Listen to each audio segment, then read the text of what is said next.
ప్రభునందు ప్రియులారా, మొదటి తిమోతి పత్రిక 3వ అధ్యాయము 4వ వచనాన్ని మనం చదివాం. 4వ వచనం చదివితే మనకు అసంపూర్ణంగా ఉంటుంది కాబట్టి మరలా 2వ వచనం నుంచి మనం చదివాం.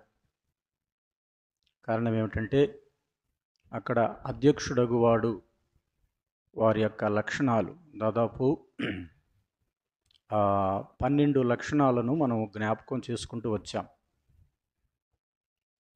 నిందారహితుడని, ఏకపత్ని పురుషుడని, మితానుభావుడని, స్వస్థబుద్ధి గలవాడని, మర్యాదస్తుడని, అతిథి ప్రియుడని, బోధింప తగినవాడని, మద్యపాని అలాగే కొట్టువాడు కాక, సాత్వికుడు, జగడమాడనివాడని, ధనాపేక్ష లేనివాడని, ఎన్ని లక్షణాలు? మొత్తం 12 లక్షణాలు మనం జ్ఞాపకం చేసుకున్నాం. ఈరోజు 13వ లక్షణంగా చెప్పబడినటువంటి లక్షణం ఏమిటంటే సంపూర్ణ మాన్యత కలిగి తన పిల్లలను స్వాధీనపరుచుకొనుచు అన్నాడు. తన ఇంటి వారిని బాగుగా ఏలువాడునై ఉండవలెను అన్నాడు. సంపూర్ణ మాన్యత అన్నాడు. పిల్లరా, సంపూర్ణ మాన్యత అనే దాని గురించి ఏమని రాయబడిందంటే he must manage his household well అన్నాడు ఇంగ్లీష్లో. అనగా ఇక్కడేమో తెలుగులో పిల్లలను స్వాధీనపరుచుకొనవలెను అన్నాడు, కానీ ఇంగ్లీష్లో కుటుంబమును స్వాధీనపరుచుకొనవలెను అన్నాడు. కుటుంబము అంటే పిల్లలు మాత్రమే కాదు, భార్య కూడా వస్తుంది, లేకపోతే తల్లిదండ్రులు కూడా వస్తారు. He must manage all his house hold well అన్నాడు. అతని కుటుంబం అంతా అతడు బాధ్యత కలిగి ఆ కుటుంబము పట్ల బాధ్యత కలిగి ప్రవర్తించాలి అని చెప్తున్నాడు. అయితే మనం చదువుకున్న ఈ లేఖన భాగంలో మాన్యత అంటే అర్థం ఏమిటంటే గౌరవప్రదమైనటువంటి, అనగా ఒక కుటుంబంలో ఒక తండ్రి, ఆ తండ్రి గౌరవించబడాలి అన్నాడు. లేకపోతే మర్యాదతో కూడిన ప్రవర్తన అన్నాడు మాన్యత అంటే. పిల్లరా, మాన్యత అనగానే మొదటిగా 2వ అధ్యాయం 1వ వచనంలో కూడా చెప్పాడు.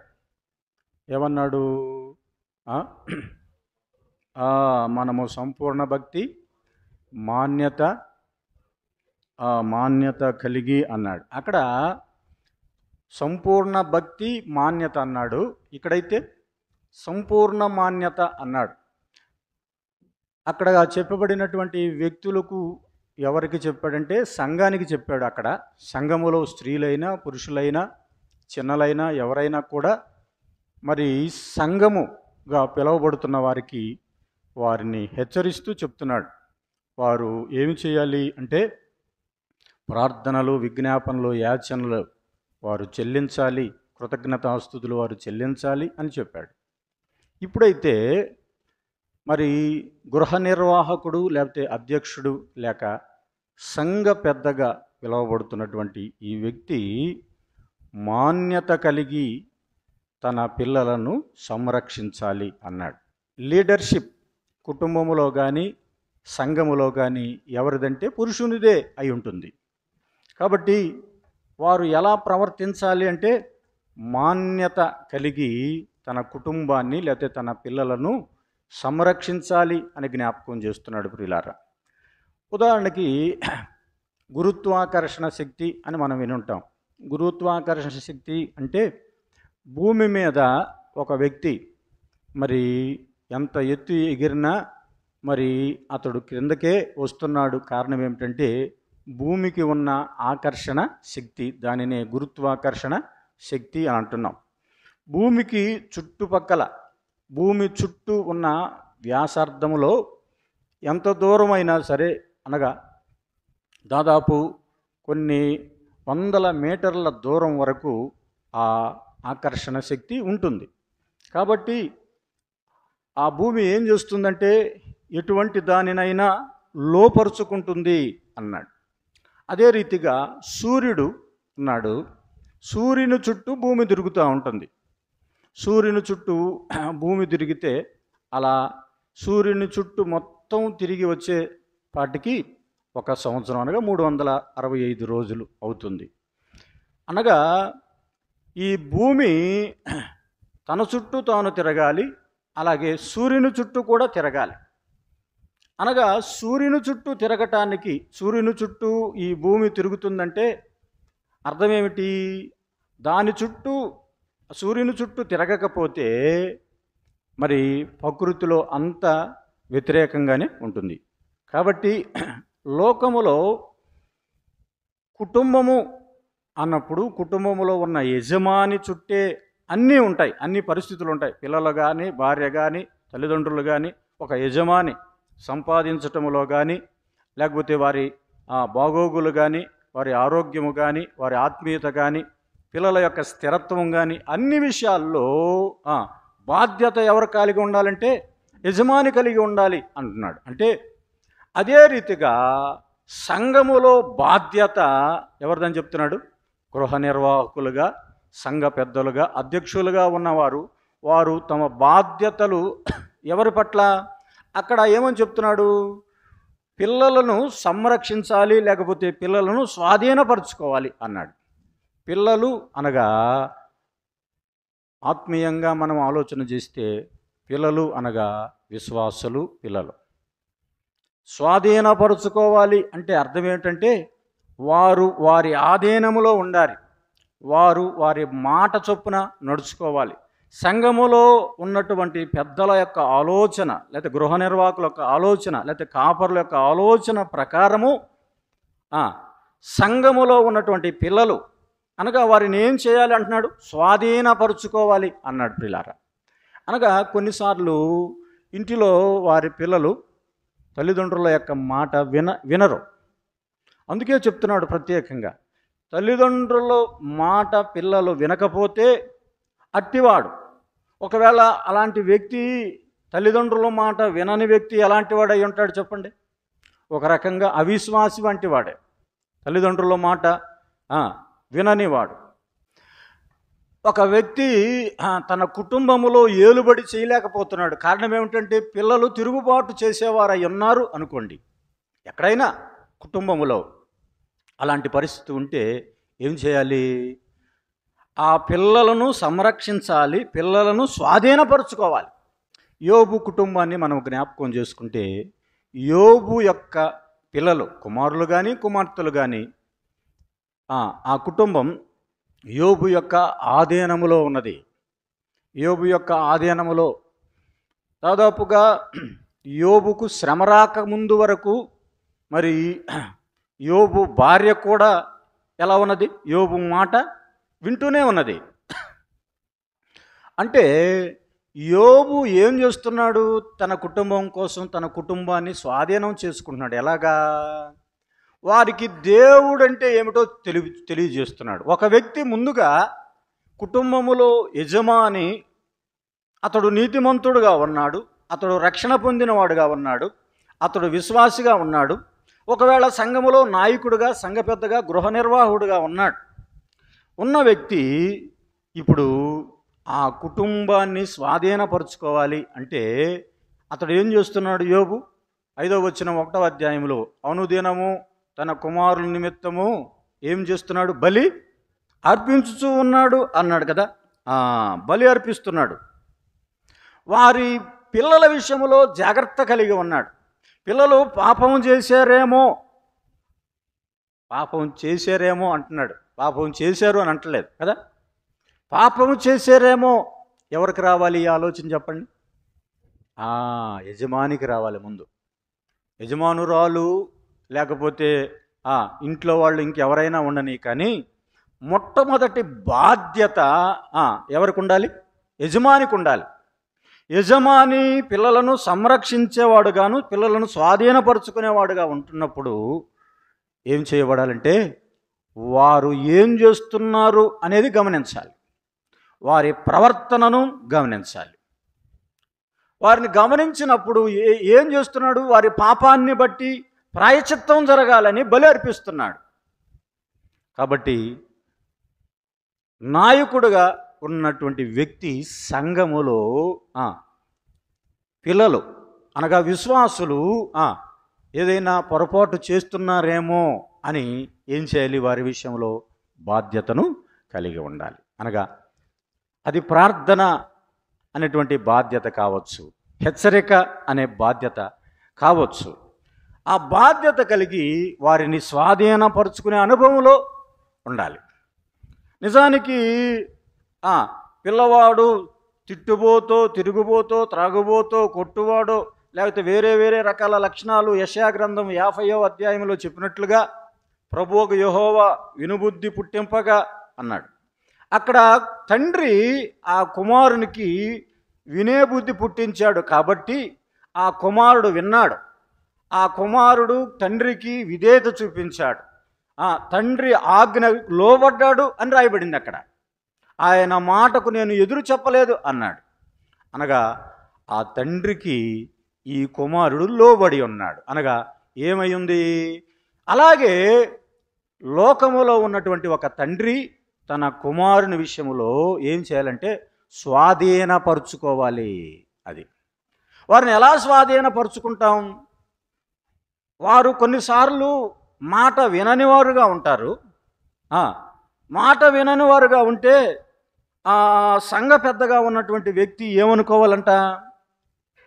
నా మాట వినట్లేదు, ఈ వ్యక్తి అవిశ్వాసిగా ఉన్నాడు, నేను ఇంటిలోనే చెప్పుకోలేకపోతే ఏమనండి సంఘములో నేను ఎలా చెప్పుకోగలను? ఇంటిలోనే సరైన బాధ్యత నెరవేర్చలేకపోతే సంఘములో నేను ఎలాగో బాధ్యత నెరవేర్చగలను అని అక్కడ జ్ఞాపకం చేస్తున్నాడు ప్రియులారా. అందునిమిత్తం యోబు బలి అర్పిస్తున్నాడు. అతడు బాధ్యత కలిగి ఉన్నాడు. బాధ్యత అనేది పిల్లల విషయంలోనే కాదు, భార్య విషయంలో కూడా ఉండాలి. అతడు సంపూర్ణ మాన్యత కలిగి, మాన్యత అనేది ఏమిటి? కుటుంబములో యజమాని అతడు సంపాదించుకోవలసింది, కుటుంబంలో గౌరవం అతడు సంపాదించుకోవలసింది.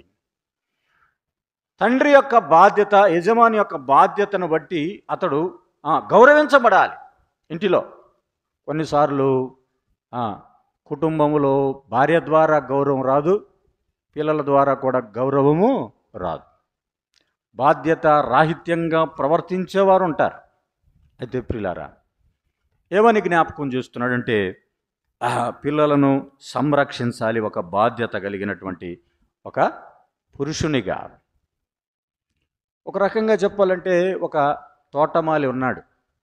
తోటమాలి తోటంతటిని ఏ రీతిగా కాపుగాస్తాడో, తోటమాలి ఆ తోట విషయంలో ఎలాంటి బాధ్యత కలిగి ఉన్నాడో మనందరికీ తెలుసు. యెషయా గ్రంథం 5వ అధ్యాయంలో నా ప్రియునికి ఒక ద్రాక్ష తోట ఉన్నది అన్నాడు. ఆ తోట ఉంచబడిన ప్రదేశము ఏమిటన్నాడు? సత్తువు గల భూమి అన్నాడు. దాన్ని ఒక మంచి ఉద్దేశముతో ప్రభు ఉంచాడు. నిన్ను నన్ను కూడా సంఘములో సత్తువు గల భూమి, ఆత్మీయత కలిగినటువంటి స్థలము ఏమిటి? అది సంఘం. సత్తువు గల భూమి అని ఎందుకన్నాడంటే ఏ భూమి అయితే సత్తువు కలిగి ఉంటుందో అక్కడ పంట ఎలా ఉంటుంది? బాగా పండుతుంది.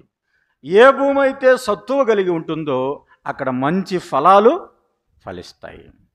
అనగా దేవుడు నాటిన సంఘము, దేవుడు ఉంచిన స్థలము, నన్ను ఉంచిన స్థలము ఎలా ఉండాలని కోరుకుంటున్నాడు? అది బలహీనమైనదిగా ఉండకూడదు, అది సత్తువ కలిగినదిగా ఉండాలి అన్నాడు. అంత మాత్రమే కాదు, దాని యొక్క బాగోగులు చూస్తూ ఉన్నాడు యజమాని, లేకపోతే తోటమాలిగా. ఏం చేస్తున్నాడు తోటమాలి అంటే దాని రాళ్లను ఏరాడు అన్నాడు, దాన్ని బాగుగా త్రవ్వాడు అన్నాడు. దానిని బాగా త్రవ్వి దాని రాళ్లను ఏరి దాని కొరకు బురుజులు కట్టించి దానికి నీటి సదుపాయం పెట్టించి దానికి కావలసిన వాటన్నిటినీ సమకూర్చాడు. ఒక యజమానిగా ఒక సంఘ పెద్దగా సమకూర్చవలసిన బాధ్యత, వాటి విషయంలో శ్రద్ధ కలిగిన బాధ్యత గృహ నిర్వాహకులదే అని చెప్తున్నాడు ప్రియులారా. కాబట్టి ఒక గృహ నిర్వాహకుడు లేతే ఒక తోటమాలి ఆ సంఘాన్ని తోటమాలి ఆ తోటను ఏ రీతిగా కాపుగాస్తున్నాడో ఆ కాపుగాసే తోటమాలిలాగా ఏం చేయాలంటే దాని పట్ల బాధ్యత కలిగి ఉండాలి కదా. సంఘం పట్ల బాధ్యత అంటే భౌతిక సంబంధమైన విషయాలు మాత్రమే కాదు, ఆత్మ సంబంధమైన విషయాల్లో కూడా ఏముండాలి? బాధ్యత కలిగి ఉండాలి. ప్రియులారా, అలాంటి బాధ్యతను కలిగి ఉన్నప్పుడు ఏం చేయబడతారంటండి? వారు స్వాధీనపరచబడతారు. అంత మాత్రమే కాదు, ఒక కాపరి తన గొర్రెలను కాస్తూ ఉన్నప్పుడు ఎంతో బాధ్యతగా ఉంటాడు కదా. దావీదు గొర్రెలను కాస్తూ ఉన్నప్పుడు బాధ్యత కలిగి ఉన్నాడు. మందను విడిచిపెట్టి మరొక చోటకు వెళుతున్నప్పుడు ఎలా ఉన్నాడు? బాధ్యతగా ఉన్నాడు. ఎలాగా? ఆ మందను వేరొకరికి అప్పగించాడు. అది బాధ్యత. ప్రియులారా, మంద పట్ల బాధ్యత కలిగి ఉన్నప్పుడు ఆ బాధ్యతను మనం చక్కగా ఏం చేయాలి? నెరవేర్చేవారంగా ఉండాలి. నిజానికి ఒక తండ్రి ఇంటి నుంచి కుమారుడు వెళ్ళిపోతే ఏం చేస్తున్నాడు? ఒక కాపరి ఆ గొర్రె ఎప్పుడు తిరిగి వస్తుందో ఏ రీతిగా ఎదురు చూస్తున్నాడో ఈ తండ్రి కూడా ఏం చేస్తున్నాడు చెప్పండి? కుమారుడు ఎప్పుడు వస్తాడో ఎదురు చూస్తున్నాడు. కుమారుని కొరకు ఎదురు చూస్తూనే ఉన్నాడు. అది బాధ్యత. కుటుంబ యజమాని ఒక నిర్మాణకుడిలాగా పనిచేయాలి. ఆ ఇంటిని కట్టే విషయంలో, అనగా భౌతిక సంబంధమైన నిర్మాణం కట్టడం కాదు, ఆత్మ సంబంధమైన నిర్మాణం. ఉదయాన్నే లేస్తున్నావా? పిల్లలు లేస్తున్నారా లేదా? పిల్లలు బైబిల్ చదువుతున్నారా లేదా? పిల్లలు ప్రార్థన చేసుకుంటున్నారా లేదా? లేకపోతే పిల్లలు కుటుంబ ప్రార్థనకు వస్తున్నారా లేదా? పిల్లలు దేవునితో సహవాసం చేస్తున్నారా లేదా అనే బాధ్యత కలిగి ఉండాలి. అదే చెప్తున్నాడు. అలాంటి శిల్పిగా, అలాంటి నిర్మాణకుడుగా పిల్లలు రక్షణ పొందారా లేదా? రక్షణ లేకపోతే ఏం జరుగుతుంది కుటుంబంలో? ఆ రక్షణ అనేది ఒక పునాది లాంటిది. పునాది లేకపోతే పై నమ్ముకుంటే, మనుషులను బట్టి నమ్ముకుంటే, పక్కన వాళ్ళు చెయ్యెత్తారని అతడు కూడా చెయ్యెత్తితే అతని యొక్క తండ్రి యొక్క బాధ్యత ఎలా ఉండాలి? నువ్వు ప్రభువుని నమ్ముకున్నావా? నువ్వు ప్రభువుని నమ్ముకుంటే ఇలా ఎందుకుంటున్నావు అని ప్రశ్నించాలి. అది బాధ్యత. ప్రభువుని నమ్ముకున్న తర్వాత ఆరాధన చేయాలని మనం ప్రశ్నించాలి. ప్రభువుని నమ్ముకున్న తర్వాత స్తుతులు చెల్లించాలని మనం ప్రశ్నించాలి. ప్రభువుని నమ్ముకున్న తర్వాత తప్పిపోతే ఆ బాధ్యత అందరికంటే ముఖ్యంగా ఎవరికి ఉంది? తండ్రికే ఉంది. అలాంటి బాధ్యత అంటే ఆ పునాది మత్తయి సువార్త 7వ అధ్యాయంలో చెప్పినట్లుగా ఎన్ని పరిస్థితులు వచ్చినా కూడా అప్పుడు ఎలా ఉంటుంది? ఆ ఇల్లు నిలబడుతుంది. గాలి వచ్చెను, నిలబడింది. వాన వచ్చింది, నిలబడింది. వరద వచ్చింది, నిలబడింది. అనేక రకాల పరిస్థితులు వచ్చాయి, నిలబడతాయి. తొందరలు వచ్చినాయి, నిలబడతారు. శోధనలు వచ్చాయి, నిలబడతారు. రకరకాల సమస్యలు వచ్చాయి, నిలబడతారు. అన్ని పరిస్థితులు ఆ ఇంటి మీద, అనగా విశ్వాస సంబంధమైన ఆ వ్యక్తి మీద కొడుతున్నప్పుడు ఏం చేయబడతారు? వాళ్ళు స్థిరంగా ఉంటారు. ఆ స్థిరంగా ఉండాలంటే పునాది ఎలా ఉండాలి? బలంగా ఉండాలి. ఆ పునాదిని నిర్మించేవాడు ఎవరో తెలుసా? ఆ శిల్పి, ఆ నిర్మాణకుడు, ఇంటి యజమానుడు. పిల్లల విషయంలో బాధ్యత సంఘమో లేకపోతే వేరే వ్యక్తులు అని కాదు, అన్నిటికంటే ముఖ్యంగా బాధ్యత యజమానుదై ఉండాలి. అదే రీతిగా సంఘములో కూడా మరి బాధ్యత కలిగినటువంటి వ్యక్తులుగా పిల్లల విషయంలో, అనగా విశ్వాసుల విషయంలో సంఘ పెద్దలు ఏం తీసుకోవాలి? బాధ్యత కలిగి ఉండాలి. లీడర్షిప్ అనేది it begins at the home, not from the church కదా. ఒక వ్యక్తి ఒక నాయకుడుగా చేయబడాలి అంటే వచ్చి సంఘములో కొంతకాలం పరిచర్య చేసి సంఘ పరిచర్య ద్వారా సంఘములో పరిచారుడుగానో లేకపోతే సంఘ పెద్దగానో చేయబడ్డాడంటే అది క్రమం కాదు. మరి ఏది క్రమము? అన్నిటికంటే ముఖ్యంగా తన కుటుంబములో మొదటిగా అతడు లీడర్షిప్ క్వాలిటీస్ కలిగి ఉండాలి. పిల్లలు అతనికి లోబడాలి, భార్య అతనికి లోబడాలి, కుటుంబము అతడు స్వాధీనపరుచుకొని ఉండాలి. అప్పుడు అది ఒకవేళ తల్లి అయినా కావచ్చు, తండ్రి అయినా కావచ్చు. మన పిల్లల్ని మనం స్వాధీనపరచుకోలేకపోతే, మన పిల్లలు మన ఆధీనంలో లేకపోతే, మన పిల్లలు మనకు చెప్పేవారైతే మనం ఏమైనట్టు చెప్పండి? మనము అవిశ్వాస సంబంధమైన వారమే. మనము ఇంకా ఆ విషయములో సంఘములో ఎలాంటి బాధ్యత మనము చూపించలేం. అదే చెప్తున్నాడు. ఏమంటాడు? అలాగ స్వాధీనపరుచుకోకపోతే సంఘములో అతడు ఎలాగ స్వాధీనపరుచుకుంటాడు అన్నాడు కదా. పిల్లారా, క్రీస్తు సంఘమునకు శిరస్సు అయ్యున్నలాగున పురుషుడు కూడా తన భార్యకి ఏమై ఉన్నాడు? శిరస్సు అయి ఉన్నాడు. తన కుటుంబానికి ఏమై ఉన్నాడు? శిరస్సు అయి ఉన్నాడు. శిరస్సు అది చూస్తుంది, అది వింటుంది, అది గ్రహిస్తుంది, అది వివేచిస్తుంది. It will communicate. ఒక యజమానుడు ఇంటిలో అనేకమైన బాధ్యతలు ఎలాగ కలిగి ఉంటాడో శిరస్సు కూడా ఏమున్నాయి? అనేకమైన బాధ్యతలు ఉన్నాయి. చెయ్యి పైకెత్తు అనగానే ఈ చెయ్యి ఎత్తమంటే ఎత్తింది కాదు. ఈ చెయ్యికి ఆజ్ఞ ఎవరు ఇవ్వాలి? శిరస్సు ఇవ్వాల్సిందే. వితౌట్ కమాండ్ శిరస్సుకు ఏ ఆజ్ఞ ఇవ్వకుండా ఏ శరీరంలో ఏ అవయవము పనిచేయదు.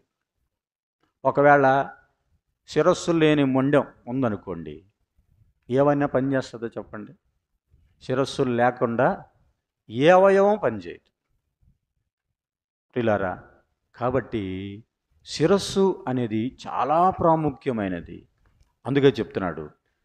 మరి ఇంటిలో తన భార్యకు ఎలాగ భర్త శిరస్సు అయి ఉన్నాడో అలాగే సంఘానికి క్రీస్తు ప్రభు శిరస్సుగా ఉన్నాడు అన్నాడు. విధేయత అనేది చాలా ప్రాముఖ్యం.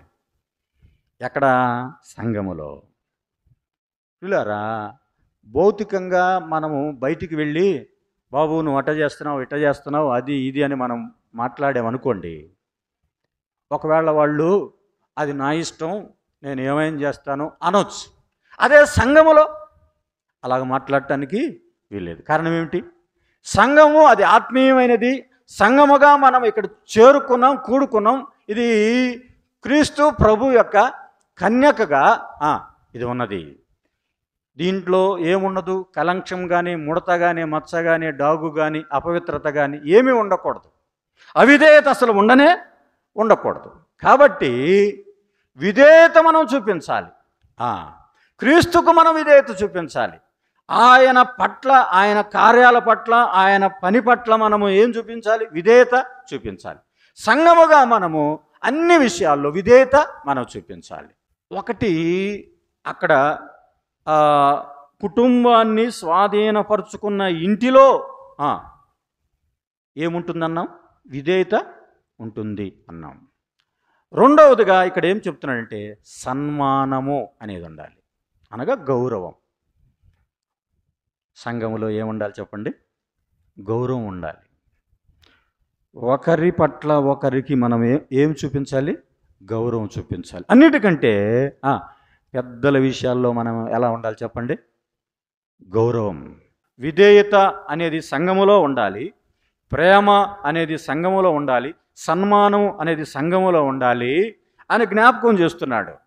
పిల్లలు తప్పు చేస్తున్నారన్నా నువ్వు అడ్డగించట్లేదంటే కారణం ఏంటి చెప్పండి? తాను ఎరిగియు, ఎంతో చక్కగా రాశాడండి. చాలాసార్లు మనం ఈ విషయాల్లో బలహీనలైపోతున్నాం. ఎరిగి కూడా మనం ఓడిపోతున్నాం. తాను ఎరిగియు వారిని విచారించలేదు, వారిని దండించలేదు. అందును బట్టి కొన్నిసార్లు ఏం జరుగుతుంది ప్రియులారా? ఏలి కుమారులకే శిక్ష రాలేదు. ఎవరికి వచ్చింది? ఏలికి కూడా శిక్ష వచ్చింది. శిక్షకు మనం పాత్రలవుతున్నాము.